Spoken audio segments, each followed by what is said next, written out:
distinguished participants and viewers, ladies and gentlemen, it is my pleasure to welcome you to our maiden episode of You and Your Healthcare Provider.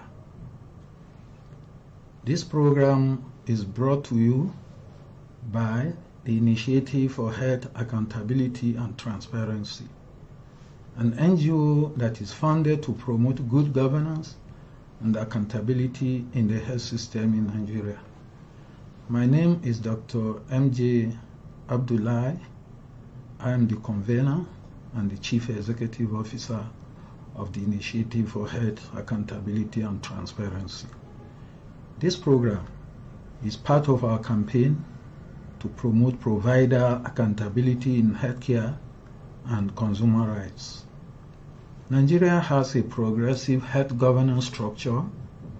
However, there are regular reports of considerable breakdowns in provider accountability in healthcare delivery. Globally, failure in provider accountability is common in the health system. However, for many Nigerians, it is a regular occurrence and everyday nightmare. Effective provider accountability in the health system will help to reduce abuses, frauds, and waste, and improve efficiency, ensure compliance with procedures, standards, and also improve performance of the health system. It is important to note that deficit in provider accountability is a significant contributing factor to Nigerians' poor health outcomes, and it will also be a major constraint to achieving universal health coverage. We will therefore need to step up efforts to improve accountability in healthcare delivery. The objective of this program is to promote culture of accountability in healthcare delivery and improve quality of care, and also boost healthcare integrity and the image of healthcare organizations. It is important to note that accountability enhances professionalism and technical efficiency, thus promoting best practices in healthcare, safe and quality care, responsiveness, reducing frauds, abuses, and waste. The primary target of this program is the citizens, because they are the ones that bear most of the burden and the effects of accountability deficit in healthcare delivery. It is important to note that failure to hold healthcare providers accountable often leads to more conducts which undermine healthcare integrity and consequently affect quality and responsiveness in healthcare delivery. It is also important for participants and viewers to understand that access to quality healthcare is everybody's right. The United Nations and World Health Organization charters are very clear on this provision. Healthcare has values and standards of conduct for compliance by professional providers. The Code of Professional Ethics and standards for various professionals is well established in relevant extant laws. It is also important to note that healthcare professionals and institutions can be held accountable for their actions, and they are responsible for their actions. We'd like to take a short break, and when we return, we'll continue with episode 1, which is on understanding accountability in healthcare.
Welcome back as we speak on episode 1, which is on understanding accountability in healthcare. The focus of this episode is going to be on 6 key areas. We'll be speaking on what is accountability, why the need for accountability in the healthcare. We also speak on the practice of accountability. We also speak on the ways in which failure and accountability is manifested in healthcare, and we discuss the gaps in accountability in healthcare in Nigeria, and also speak on the benefits of accountability. Generally, there are great concerns about accountability in healthcare due to 4 factors. The first factor is that there is dissatisfaction with health system performance. There are issues that has to do with access, availability, quality, responsiveness, equity, costs, issues of frauds, abuses, and wastes. There is also the second issue, which has to do with budgetary expenditure on healthcare, which is huge, and therefore require proper accounting for the use of funds, which is often a top priority. The third factor is that healthcare deals with life and death and require high level of professionalism. And the third and final concern is because of huge size and scope of healthcare bureaucracies. Huge bureaucracies in healthcare institutions, huge bureaucracies in the ministries of health and in the departments and agencies, all that has to be based on bureaucratic procedures. And bureaucratic procedures are often prone to deficit in accountability. Effective healthcare delivery is a two-way traffic. It requires a successful provider-consumer relationship, and a well-functioning healthcare system involves the principles of diligent and reliable care, responsive and kind-hearted service from the healthcare professionals and the healthcare institutions, and most importantly, professional accountability on the part of healthcare provider, which requires compliance with professional ethics, standards, and procedures. Accountability in healthcare entails that the practitioners are answerable for their actions and also responsible for any lapses in the healthcare provided, and have to be accountable for the outcome of the treatments that they provide to the patients. It is important to note that accountability does not mean that every patient who does not recover or where the outcome of treatment is negative has the right to hold a healthcare provider accountable. Accountability in the healthcare is about how the healthcare provided to patients is free from medical lapses, is free from errors in judgment, is free from failures of the doctors and clinical personnel, is free from inadequacies and late treatment of the patients. Let's look at the practice of accountability in Nigeria. Available reports indicate that Nigeria is far behind in accountability of healthcare providers. The reason is not far-fetched. There is high level of ignorance and illiteracy, coupled with poverty and religious beliefs. So much is attributed to God. These factors remain the main drivers of accountability failure in healthcare. Consequently, healthcare providers are not always alert and vigilant to possible malpractices and negligence, which can result in expensive lawsuits and possible jail terms when the doctors and clinicians are found culpable. Regulatory agencies often face many challenges that limit their capacity to handle many cases of medical abuses, frauds, wastes, non-compliance with professional values of conduct.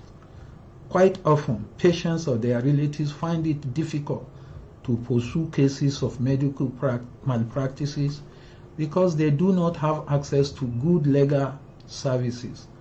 So also the cases may be unduly prolonged to discourage victims.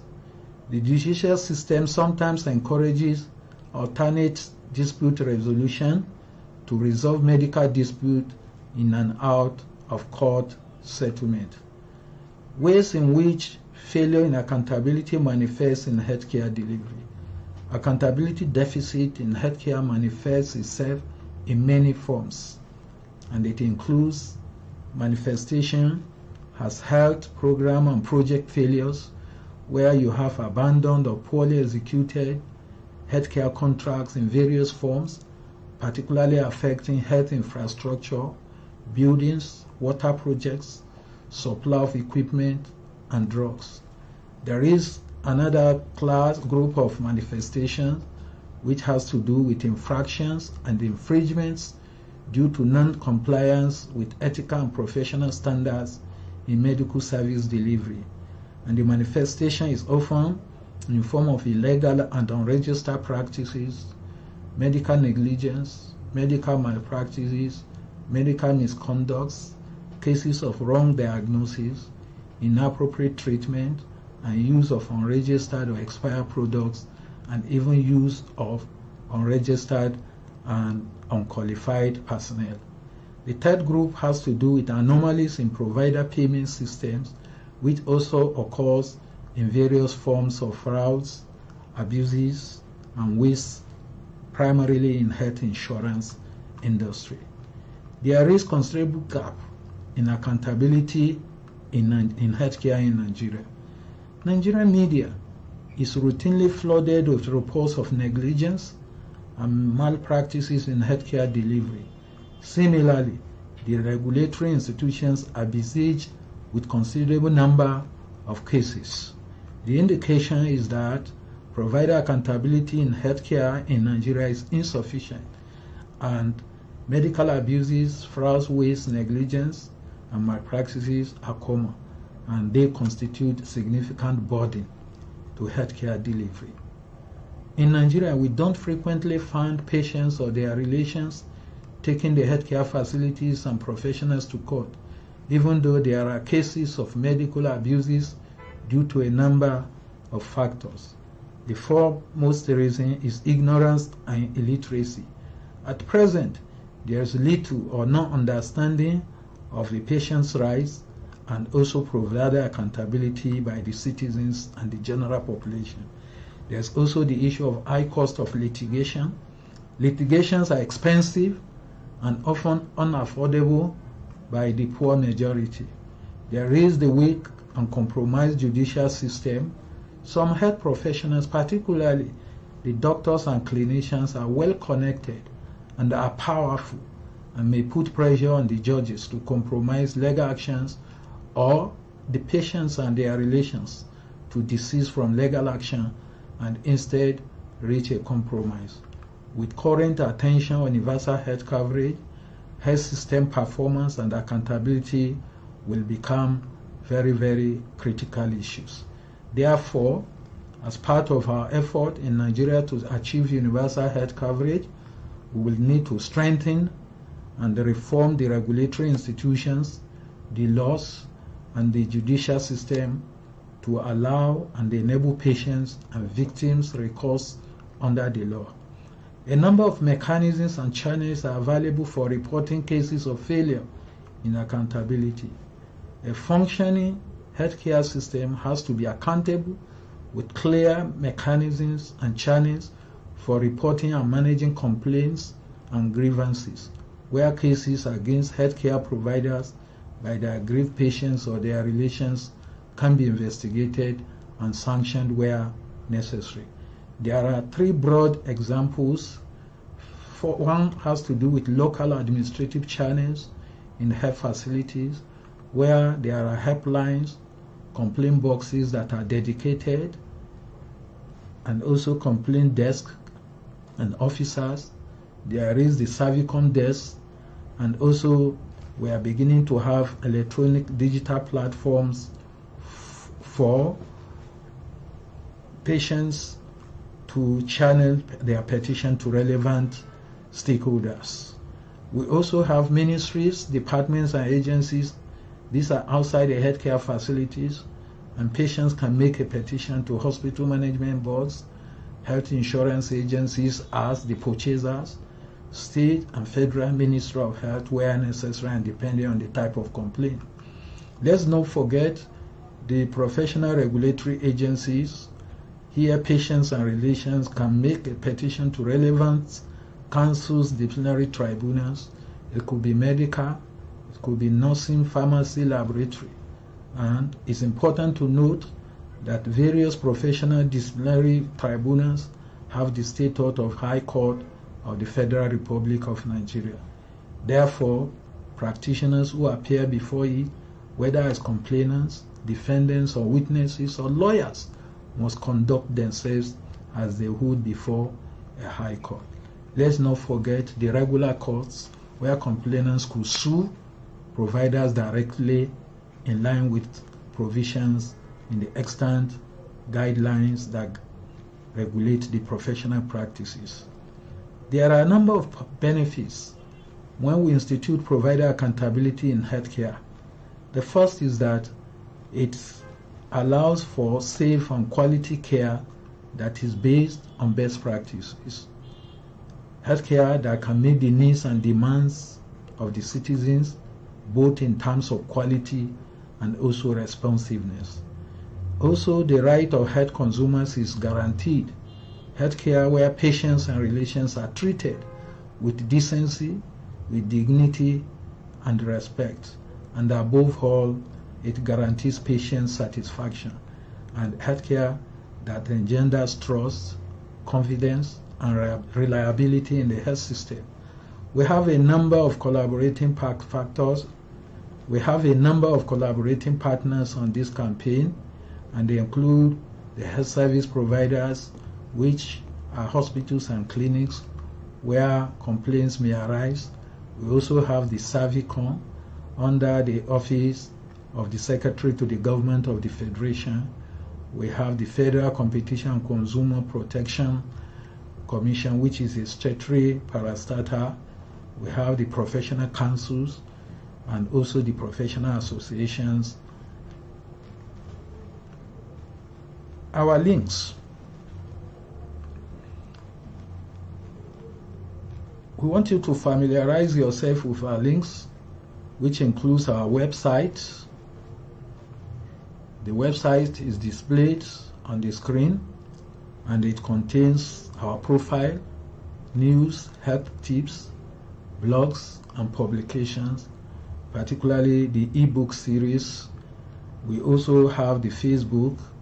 We encourage you to please endeavor to like and follow our page to enable you receive notifications on more episodes of you and your healthcare provider.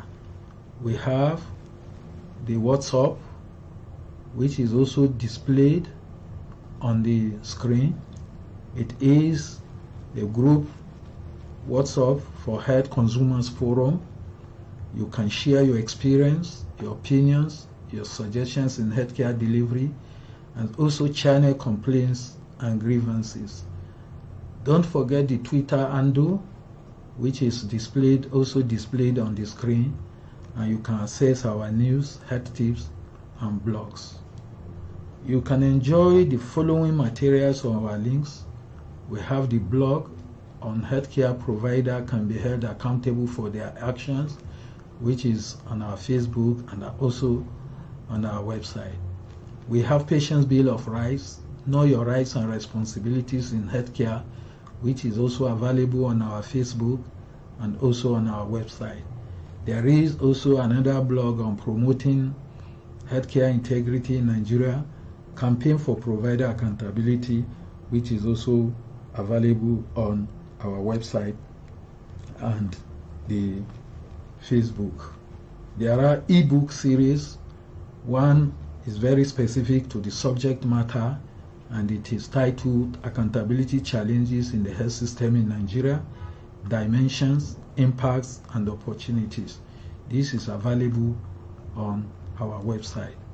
On the final note, I want to appreciate and thank all the participants and viewers for their time, and urge all consumers, patients, relatives, and relevant stakeholders to take advantage of this program to partner with us to promote and monitor provider accountability in the healthcare. It is important to note that citizens' voice is the key to better health outcome. We will diligently follow your comments on this page and in our other links and provide a response appropriately. Our subsequent episode will focus on health consumer rights and responsibilities, professional ethics and standards of conduct, attitudes of health workers, quality of care, and more. This is the end of this episode. See you next week, Wednesday, for another episode when we shall be speaking on patients' rights and responsibilities in the healthcare. Thank you.